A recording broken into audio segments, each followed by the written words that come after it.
Good morning, dear students. Welcome to our today's social science class. Beta, today we'll start our first chapter of democratic politics of class 9, that is, what is democracy and why democracy. Beta, these days we are listening this word a lot, democracy. अगर हम news लगाते हैं तो हमें news में बार बार सुनने को मिलता है कि हमारा लोकतंत्र खतरे में है, the government is not following the democratic principles और the rules, the peoples democratic rights are being violated by the government. तो इस तरीके की बातें जो हम लोग आजकल सुन रहे हैं, तो what actually the democratic principles are, what actually the democracy is, that is our chapter is about. तो today we will discuss this term democracy and its features. Let's start our today's class. Yesterday I told you to read this, so let's discuss it today. But here what we have seen, that there is a class discussion among children or the students and teacher. और बच्चे क्या कह रहे हैं? बच्चे कह रहे हैं, देखो पहले मैरी की टर्म है, तो मैरी क्या कह रही है? मैरी कह रही है कि मैम क्यों हम लोग ऐसा करते हैं कि हम पहले किसी टर्म को डिस्कस करते हैं, एग्जांपल्स देते हैं, बाद में उसकी डेफिनेशन करते हैं. तो ऐसा क्यों नहीं करते कि हम पहले मीनिंग बता दो उसका, फिर एग्जांपल्स दे दो, टॉपिक ख़त्म. The teacher has said that we do this because we don't follow this in our everyday life, in our daily life. ऐसा क्योंकि हम लोग अपनी डेली लाइफ में नहीं करते. इसलिए डेली लाइफ में क्या होता है, हमारे सामने कोई भी चीज़ आती है, कोई सिचुएशन आती है, तो हम उसमें अपने अकॉर्डिंग एक्ट करते हैं, और जैसा हम एक्ट करते हैं या जैसे हम उस पर्टिकुलर चीज़ को यूज़ करते हैं, उसके बारे में हमारा मतलब वही बन जाता है. हम उसका मीनिंग अपने अकॉर्डिंग एनालाइज कर लेते हैं. तो सिमिलरली हम लोग डेमोक्रेसी के लिए भी कर रहे हैं. अब टीचर ने एग्जांपल दिया है, देखो, पेन, रेन एंड लव का, कि these are the things, these are the feelings for which everyone has his own perception. But do we have clear definition of this words? क्या कोई इसकी पर्टिकुलर डेफिनेशन दे सकता है? नहीं. क्यों नहीं दे सकता? क्योंकि सबकी अपनी अपनी थिंकिंग है. But it is only by using a word that we understand its meaning. पर उस वर्ड को जब हम लोग यूज़ करते हैं, हम उसको किस तरीके से यूज़ कर रहे हैं, हमारे वो किस काम आ रहा है, वो पर्टिकुलर चीज़, वो पर्टिकुलर सिचुएशन, उसके अकॉर्डिंग हम उसका मीनिंग बता देते हैं. तो Mary said then why do we need to define it? हम फिर डिफाइन क्यों कर रहे हैं? तो now the teacher has replied that we need to define it because sometimes we need to differentiate a particular word with its other synonyms, with its other similar words or the situations. Similar, same नहीं है, पर उसके कुछ कुछ जैसी है. तो जब हमें डिफ्रेंशिएट करना पड़ेगा, तब हमें उसका एक प्रॉपर मीनिंग देना पड़ेगा. इसलिए क्या होना चाहिए, हमारे पास प्रॉपर डेफिनेशन उसको डिफ्रेंशिएट करने के लिए होनी चाहिए. Then Ribiang said, then why do we need to work on definition? We have a very good definition given by Abraham Lincoln. तो अब्राहम लिंकन जी ने क्या डेफिनेशन दी थी? He said democracy is a government of the people, for the people and by the people. कि democracy क्या है? एक ऐसी government है जिसको लोग चुन रहे हैं, लोगों में से चुन रहे हैं, और ये गवर्नमेंट लोगों के लिए काम कर रही है. तो और हम सब इसको अपने कंट्री में, अपने स्टेट में, अब जो रिबियांग है वो मेघालय का है, हम सब वो कह रहा है कि इस चीज़ को फॉलो कर रहे हैं. तो डेफिनेशन ढूंढने की ज़रूरत क्या है? वाई वी आर फाइंडिंग और giving looking for the definition of the term while we have it. तो teacher has said yes you are right, this is really a kind of true definition, but still we need to make a proper discussion. Why? Because we must not accept something just because it is famous and everyone accept it. सिर्फ इसलिए उस चीज़ को अच्छा मान लेना कि हर कोई उसको अच्छा बोल रहा है तो अच्छी है, ये कोई ज़रूरी नहीं है. ठीक है, हमें उस चीज़ को खुद यूज़ करके देखना चाहिए, हमें उस चीज़ को खुद एनालाइज करना चाहिए, and after analysing each and every positive and negative sides, only then we should give our proper opinion. तो सिर्फ क्योंकि अब्राहम लिंकन ने बोल दिया कि democracy is a government of the people, for the people, by the people, तो is it happening in reality? क्या सच में ऐसा है? We should look for it. Then Yolanda said, ma'am I also have one suggestion. हमें इसकी definition ढूंढने की ज़रूरत ही नहीं है. I read somewhere that this word has come from the Greek word demokratia, in which demos means people and kratia means rule. तो इसका मतलब डेमोक्रेटिया या डेमोक्रेसी क्या है? Rule by the people. तो हमें इसका मीनिंग ढूंढने की ज़रूरत ही नहीं है. देखो, मुझे मीनिंग भी इसका जो बेसिक मीनिंग है कि ये कहाँ से वर्ड आया मुझे तो पता है. Again the teacher has said कि yes, very good, this is also very helpful way. लेकिन एक चीज़ सोचो कि क्या कोई चीज़ जिस तरीके से ओरिजिनेट होती है हमेशा वैसी ही रहती है? No, it everything changes with the span of time.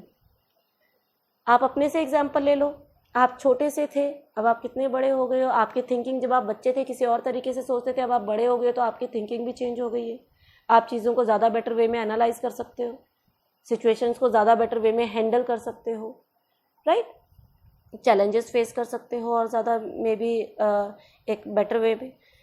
अब टीचर यहाँ पे एग्जांपल दे रही हैं कंप्यूटर का कि थिंक ऑफ कंप्यूटर कि जब वो इनिशियली आए थे तो those were the calculating device used only for computing. लेकिन क्या आज के टाइम पे भी कंप्यूटर वैसे ही हैं? क्या कंप्यूटर सिर्फ एक एज अ कैलकुलेटर यूज़ हो रहे हैं? No, everyone is using in their according to their comfortability या according to their need requirement. अब मुझे तो ज़रूरत है, अभी मुझे आप लोगों के लिए क्या करनी है, क्लासेस के लिए आप लोगों को टीच करने के लिए मुझे वीडियोस बनानी है. तो it is a kind of digital classroom for me. Banks वाले इसको अपने रिकॉर्ड के लिए यूज़ कर रहे हैं तो उनके लिए ये एक तरीके का डाटा रिकॉर्डर है. कंप्यूटर का काम भी कर रहा है बैंक के लिए. बच्चे हैं या कुछ ऐसे लोग हैं जिनको कंप्यूटर यूज़ करना है सिर्फ म्यूज़िक के लिए, मूवीज़ देखने के लिए, उनके लिए एक सोर्स ऑफ एंटरटेनमेंट है. तो अब जो इंसान जैसा इसको यूज़ कर रहा है वो इसको ऐसे डिफ़ाइन करेगा. तो इसी तरीके से दिस इज़ द रीज़न कि we should look for every view point and then we should give our opinion about the meaning और the actual scenario of the thing. तो देन मैरी हैज सेड कि ma'am इसका मतलब हमारे पास कोई shortcut तरीका नहीं है. We have to think about its meaning and evolve a definition. इसका मतलब हमें प्रॉपर डिस्कशन के बाद ही किसी भी चीज़ की, स्पेशली यहाँ पर हम लोग डेमोक्रेसी की बात कर रहे हैं, हमें इसकी डेफिनेशन बनानी या समझनी पड़ेगी. तो इस डिस्कशन से हमने क्या देखा? जो मेन चीज़ हमारे सामने आई है, that democracy had derived from the Greek word that is democratia. Demos means people and kratos means power or rule. इसका मतलब डेमोक्रेसी या demokratia means power to the people या rule by the people. Now let us look into the meaning of democracy. अब आपको यहाँ पे कुछ words जो हैं वो हाईलाइटेड दिख रहे हैं. That democracy is a form of government in which rulers are elected by the people. अब ये 4 टर्म्स हैं जो हाईलाइटेड है, forms of government, rulers, elected and people. तो ये बहुत इंपॉर्टेंट चीज़ें हैं ये चारों ही एक डेमोक्रेटिक गवर्नमेंट में. अब रूलर्स की बात हो रही है तो रूलर होगा कौन? Who are the rulers? और सपोज इंडिया के लिए नेता चुनना है तो नेता कहाँ से चुनेंगे हम? किसको हम अपना नेता बनाएंगे? किसी अमेरिकन को, किसी ब्रिटिशर को, किसी पाकिस्तानी को, ऑस्ट्रेलियन को? किसको बनाओगे? या किसी इंडियन को? ऑफ कोर्स किसी इंडियन को. What kind of election? अब हम उसको चुनेंगे कैसे? क्या कोई प्रॉपर तरीका है जिससे कि इलेक्शन कंडक्ट किए जाएंगे? हम अपना नेता को चुनेंगे किस तरीके से? भी इतनी ज़्यादा पॉपुलेशन है तो वोटिंग रेफरेंडम वे में होगी या आजकल हम लोग क्या करते हैं? हम लोग वोटिंग मशीन पे जाके अपना वोट डालते हैं. Who are the people? अब उनको चुनेगा कौन? अभी इंडिया की सरकार बनानी है तो इंडिया का नेता कौन चुनेगा? पड़ोसी देश चुनेंगे, कोई यूरोपियन कंट्रीज़ चुनेंगी, अमेरिका चुनेगा, ऑस्ट्रेलिया चुनेगा कि इंडियंस चुनेंगे? Who will be the people to elect the ruler? Of course जिस कंट्री का नेता चुनना है उसी कंट्री के लोग तो उसको चुनेंगे. And what kind of government? तो जब इस तरीके से जब सरकार बनाई जाएगी, नेता चुना जाएगा, तो कैसी सरकार बनेगी? उस सरकार को नाम क्या देंगे? उस सरकार को हम नाम देंगे government. This is the basic definition of the term democracy. So Abraham Lincoln has said democracy is a government of the people, by the people, for the people. Of the people, लोगों की सरकार. यानी जो नेता बना है वो लोगों में से ही कोई बना है, हम में से ही कोई बना है. गांव का सरपंच बनता है तो गांव का ही तो कोई आदमी बनता है, दूसरे गांव का आके तो सरपंच नहीं बनेगा ना. हमारे गांव का। सेकंड, बाय द पीपल, अब उसको चुनेंगे कौन?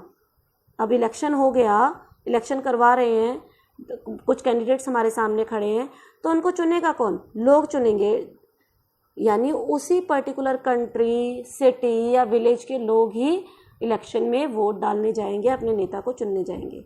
अब वो जो नेता बन गया, जो रूलर बन गया, वो काम किसके लिए करेगा? For the people. अभी हमारे गांव का सरपंच होगा तो वो हमारे गांव की तरक्की के डेवलपमेंट के लिए तो काम करेगा ना। हमारी कंट्री का प्राइम मिनिस्टर है तो वो हमारी कंट्री के लिए तो काम करेगा, पड़ोसी देशों के लिए थोड़ी काम करेगा। तो in this way democracy is the government of the people, by the people, for the people. ये टर्म का मीनिंग बेटा आपको प्रॉपर क्लियर होना चाहिए। Now let us discuss the features of democracy. अब इसके विशेषताएं क्या हैं, क्यों हम लोग इसको एक अच्छी वो बोलते हैं। तो अगर हम लोग फीचर्स की बात करते हैं तो the first one is final decision making power is in the hand of those who are elected by the people. अब हमारे लिए कानून कौन बना रहा है, हमारे लिए फैसला कौन ले रहा है, उसका अधिकार किसके पास है? उन्हीं लोगों के पास जिनको हमने चुना है। यानी सच में जो हमारे रिप्रेजेंटेटिव्स हैं, those are making laws for us. Second, there should be free and fair election. Free and fair election का मतलब है कि आज जो पावर में है कल वो हार भी सकता है, तभी तो आप उसको बोलोगे ना कि सही तरीके से इलेक्शंस हुए हैं। अगर सपोज आज कोई सरकार पावर में है, अगली बार भी वही आ रही है, अगली बार भी वही आ रही है, अगली बार भी वही आ रही है, और किसी को इलेक्शन लड़ने की परमिशन ही नहीं मिल रही, इसका मतलब फ्री एंड फेयर इलेक्शन नहीं हो रहे। हमसे ज़बरदस्ती वोट डलवाए जा रहे हैं, इसका मतलब फ्री एंड फेयर इलेक्शंस नहीं हो रहे। Third, each adult citizen must have the right to vote. Every person above 18 years of age, irrespective of their color, caste, religion, region, whatever, they must have the right to vote. अगर वो India के हैं, if they are Indians, तो उनको Indian elections में vote डालने की permission होनी चाहिए। जाति या धर्म के नाम पर कोई भेदभाव नहीं होना चाहिए, लड़का या लड़की के नाम पर कोई भेदभाव नहीं होना चाहिए। Next, a democratic government rules within limit set by constitutional law. देखो बेटा, दिस इज़ वेरी इंपॉर्टेंट कि जो डेमोक्रेटिक गवर्नमेंट है, वैसा नहीं है कि सरकार बन गई तो वो अपनी मर्जी से कुछ भी करेगी। नो, जो डेमोक्रेटिक गवर्नमेंट है उसके लिए भी कुछ कानून बने हुए हैं कि तुमने इसी तरीके से काम करना है। अपनी मर्जी से कोई कानून नहीं बना सकते, अपनी मर्जी से कोई भी स्टेप नहीं उठा सकते। They are working under some prescribe rules and regulations. अब वो रूल्स एंड रेगुलेशन कहाँ लिखे हैं? हमारे कॉन्स्टिट्यूशन में। फाइन, सो यानी they are working under limited conditions. Next, the opposition parties are allowed to function freely. अब जो अपोजिशन पार्टीज हैं उनको भी पूरा अधिकार होना चाहिए कि वो अपने तरीके से कुछ भी काम करे। अगर उनको गवर्नमेंट, अब अपोजिशन पार्टी क्या करती है, वो गवर्नमेंट की फंक्शनिंग पर नज़र रखती है, ठीक है, कि अगर सरकार कुछ गलत करती है वो मीडिया के थ्रू या अपने किसी भी सोर्सेज के थ्रू लोगों को अवेयर करवाती है उसके बारे में। तो अपोजिशन को अपने तरीके से काम करने की पूरी परमिशन होनी चाहिए, होती है डेमोक्रेसी में। Next, the democratic governments are based on fundamental principles of political equality. और डेमोक्रेटिक गवर्नमेंट में क्या है, डेमोक्रेटिक कंट्री में या डेमोक्रेटिक गवर्नमेंट में सभी को राजनीतिक अधिकार है। राजनीतिक अधिकार मतलब अगर कोई भी इलेक्शन लड़ना चाहता है तो उसको इलेक्शन लड़ने की आज़ादी है, और अगर कोई भी, हर इंसान को वोट डालने की आज़ादी है। हमें अपना नेता अपनी मर्ज़ी से चुनने की आज़ादी है। हम चाहे अमीर हैं, गरीब हैं, हम किसी भी स्टेट में रहते हैं, जब हमारे स्टेट का इलेक्शन होगा तो मैं वोट डालूंगी। मेरा जिसको मन करेगा मैं उसको वोट डालूंगी। मैं कल कोई इलेक्शन कंटेस्ट करना चाहती हूँ तो मुझे कोई रोक नहीं सकता। अगर कोई पार्टी टिकट देगी तो ठीक है, नहीं तो मैं एज एन इंडिपेंडेंट कैंडिडेट मैं इलेक्शन में खड़ी हो सकती हूँ, ठीक है। तो it gives the political equality to the people. This is a better form of government than others because it is more accountable form of government. अब जो डेमोक्रेटिक गवर्नमेंट है ये लोगों के लिए इसकी जवाबदेही होती है। मतलब अगर ये कुछ भी करती है, अगर लोग सरकार से कुछ पूछते हैं ये डिसीजन क्यों लिया, कैसे लिया, तो गवर्नमेंट हैज़ टू आंसर, ठीक है। It is responsible towards its citizens. Next, democracy improves the quality of decision making. अब बेटा डेमोक्रेसी में क्या होता है, हम लोग इंडिया का एग्जाम्पल देखते हैं। कोई भी कानून बनने से पहले पार्लियामेंट में पूरी लॉन्ग डिस्कशन होती है, उस पर्टिकुलर चीज़ के positive and negative sides discuss की जाती हैं, ठीक है। अब जब उसके positive and negative sides discuss करेंगे तो ऑफ कोर्स हम उस चीज़ को ज़्यादा बेटर वे में एनालाइज कर पाएंगे कि ये अगर ये इस बिल को पास करके हम कानून बनाते हैं तो क्या होगा, ये ज़्यादातर लोगों के लिए बेटर होगा कि नहीं होगा। उसके बेसिस पर जो है हम लोग ये कह सकते हैं कि democracy improves the quality of decision making. ये चीज़ भी किसके फेवर में है, हमारे डेमोक्रेसी के फेवर में है। Next, democracy provides a method to deal with differences. अब सपोज सोसाइटी में किन्हीं भी टू सोशल ग्रुप्स के बीच में कोई आर्ग्यूमेंट हो गई, कॉन्फ्लिक्ट हो गया, तो उसको डेमोक्रेटिक जो गवर्नमेंट होगी यानी जो रूलर होगा वो एक प्रॉपर वे में बीच का रास्ता निकालने की कोशिश करेगा। वो किसी एक पर्टिकुलर सोशल ग्रुप को ओपनली सपोर्ट नहीं कर सकता। क्यों? उससे क्या होगा, सोसाइटी में कॉन्फ्लिक्ट्स और ज़्यादा बढ़ जाएंगे, दंगे बढ़ सकते हैं, riots can be there in the society. तो ये सिचुएशन डेमोक्रेसी में बहुत कम आती है। क्यों? क्योंकि गवर्नमेंट जो है सभी सोशल ग्रुप्स को इक्वल इंपॉर्टेंस देके सबकी बातों को सुनकर बीच का रास्ता निकालने की कोशिश करती है। अब इसका एग्जाम्पल देखेंगे आप, हम अपनी फैमिली से एग्जाम्पल लेते हैं। Suppose you are two brother sisters and घर में आप दोनों के बीच में कोई आर्ग्यूमेंट हो गई, तो घर वालों ने सिर्फ एक की बात सुन ली, दूसरे की नहीं सुनी और उसको डांट दिया या उसकी पिटाई हो गई। तो जिस बेचारे को डांट पड़ी है वो क्या सोचेगा कि मम्मी पापा मेरे बारे में तो सोचते ही नहीं है, दे डोंट लव मी, है ना। तो उसके मन में क्या होगा, गुस्सा भर जाएगा। धीरे धीरे अगर ऐसी सिचुएशन कंटिन्यू रही तो अपने पेरेंट्स के मे बी अगेंस्ट हो जाए, या अगेंस्ट ना भी हो तो उसकी अटैचमेंट अपनी फैमिली के साथ इतनी नहीं होगी। लेकिन जब वहीं पे दूसरी और सेम सिचुएशन में अगर पेरेंट्स दोनों की सुनेंगे, दोनों की बातों को इम्पोर्टेंस देंगे, कोई बीच का रास्ता निकालेंगे, उनकी प्रॉब्लम को इस तरीके से सॉर्ट आउट करेंगे कि दोनों में से किसी भी बच्चे को ये ना लगे कि पेरेंट्स ने मेरी बात नहीं सुनी, तो इससे क्या होगा, दोनों खुश होंगे, दोनों को लगेगा कि हाँ भी मैं भी अपने मम्मी पापा के लिए इम्पॉर्टेंट हूँ। तो similar is the situation here in the country. Next, in a democracy no one is permanent winner. Of course democratic government में क्या होता है, जो सबसे बड़ी एडवांटेज है कि कोई भी परमानेंट विनर नहीं है। आज जो सरकार बनी है हो सकता है अगले इलेक्शन में वो हार जाए, और जो हारी है वो अगले इलेक्शन में जीत जाए। Democracy is better than other forms of government because it allows us to correct its own mistake. अब क्या है, ये हमें हमारी गलतियां सुधारने का मौका देती है। आज इलेक्शन हुआ, मैंने अपना नेता चुन लिया, मुझे बाद में पता चला कि ही और शी और this particular party is not working properly. I can amend my mistake by choosing another party or another candidate in the next election. Next, democracy enhances the dignity of citizens. This is very important point or the advantage of the democratic government कि democracy क्या करती है, वो उसके citizens को एक respectful life provide करती है। कैसे? हमें कॉन्स्टिट्यूशन में क्या मिले, हमारे कुछ कॉन्स्टिट्यूशनल राइट्स हमें मिले हुए हैं, उन अधिकारों के बारे में हमें प्रॉपर नॉलेज होनी चाहिए। और हम क्या कर सकते हैं, अगर कोई भी हमारे उन अधिकारों को छीनता है, तो चाहे आप गरीब हो अमीर हो, हम कुछ भी हैं, हमें कोर्ट पे जाके हम अपील कर सकते हैं कि पर्टिकुलर पर्सन इज एक्सप्लॉइटिंग मी, मुझे मेरे अधिकार नहीं दिए जा रहे हैं। सेकंड, हमें पॉलिटिकल इक्वालिटी है, हमें इलेक्शन लड़ना है तो मैं इलेक्शन भी लड़ सकती हूँ, मुझे जिसको वोट देना है मैं अपनी मर्जी से वोट दे सकती हूँ, irrespective of the thing that I belong to which caste, which religion, where I am living. No, ये सारी चीज़ें वहाँ पे मायने नहीं रख सकती। Every person is equal before the law in a democratic country. तो बेटा अभी हमने किए क्या, arguments in favour of democracy. अब हम लोग करेंगे आर्ग्यूमेंट्स अगेंस्ट द डेमोक्रेसी। अब हमने क्या किया था, every coin has two sides, है ना, हर सिक्के के दो पहलू होते हैं। अब डेमोक्रेसी के फ़ायदे हैं तो नुकसान भी हैं, हर इंसान में अच्छी क्वालिटीज़ होती हैं तो कुछ बुरी क्वालिटीज़ भी होती हैं। तो ऐसे ही हमने अब डेमोक्रेसी की क्वालिटीज़ तो डिस्कस कर ली, अब हम लोग डिस्कस करेंगे इसके डीमेरिट्स या ड्रॉबैक्स या डिसएडवांटेजेस आप कह सकते हो, लिमिटेशंस आप कह सकते हो, मीनिंग सबका सेम है। तो अब देखते हैं इसमें कमियाँ क्या हैं। The first one is democratic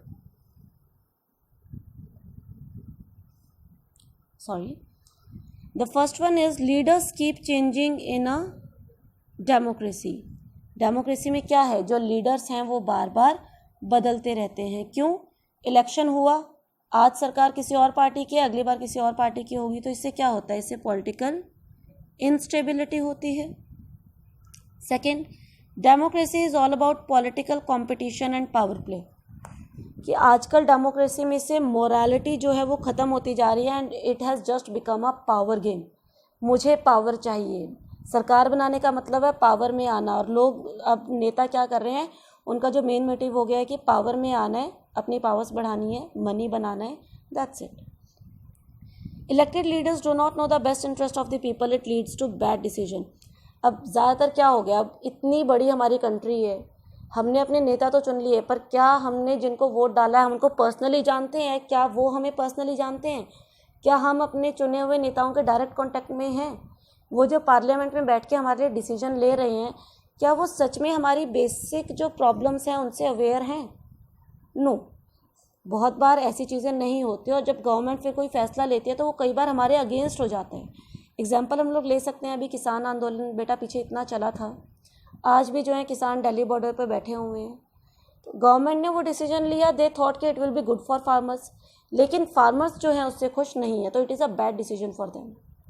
next है, democracy leads to corruption for it is based on electoral competition. अब क्योंकि सिर्फ कॉम्पिटिशन, अभी हमने सेकेंड पॉइंट में डिस्कस किया कि मोरालिटी तो ख़त्म हो गई है, तो क्या हो गया, अब सिर्फ कंपटीशन रह गया है, और कंपटीशन भी कैसा, अनहेल्दी कंपटीशन।